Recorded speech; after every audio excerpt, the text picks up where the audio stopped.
क्या हम इस संख्या को भारतीय संख्या पद्धति के अनुसार आसानी से लिख सकते हैं?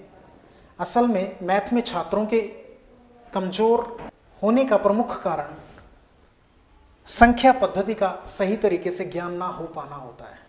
तो इस कॉन्सेप्ट को हम बहुत आसानी से पढ़ेंगे। देखिए, शुरू करते हैं। सबसे पहले हमने भारतीय संख्या पद्धति में संख्याओं को लिखने के लिए क्या करना है? हमने 3 संख्याओं का समूह बनाना है। उसके बाद हम लोग अल्प विराम या कोमा लगाएंगे। फिर उसके बाद हमने 2-2 संख्याओं के समूह बनाने हैं। ये जो पहला समूह है इसको हम इकाई का समूह बोलते हैं। उसके बाद हमारा 1000 का समूह आता है, फिर हमारा लाख का समूह आता है और फिर करोड़ का समूह आता है। करोड़ के बाद अरब आता है और खरब आता है। हम लोग करोड़ तक लिखना सीखते हैं। ध्यान देंगे कि संख्या को हम लोग आगे से लिखना शुरू करते हैं। इस समूह में हमारे पास कितनी संख्या है? 42। हम लिखते हैं 42। जो संख्या हमारे पास आती है उसको हमने लिख लिया 42, और जो इसके वर्ग का नाम होता है उसको उतार लेना है। कितना है? 42 करोड़। उसके बाद इस वर्ग में कितने हैं? 69 लाख। फिर 86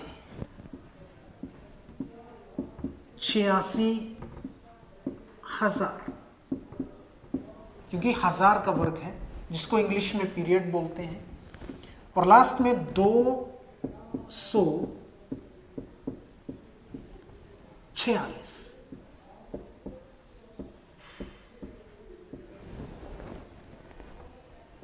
कोमे लगा लेने हैं।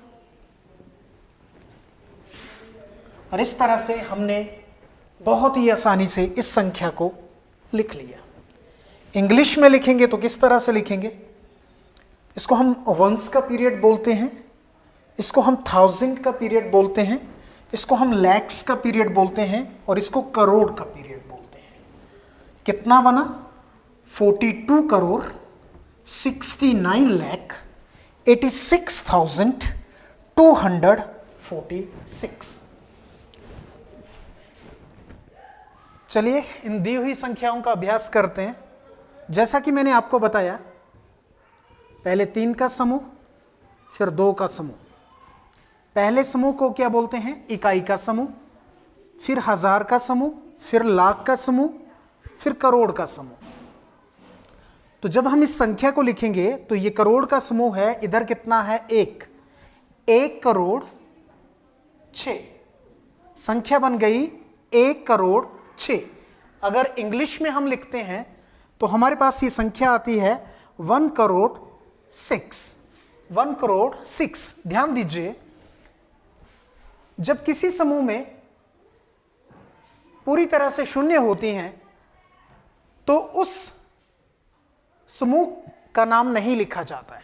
जैसे कि इधर लाख और 1000 के समूह में शून्य है, इसलिए हमने यहां पे लाख और 1000 के समूहों में कुछ भी नहीं लिखा और संख्या का नाम पड़ गया 1 करोड़ 6 या 1 करोड़ 6।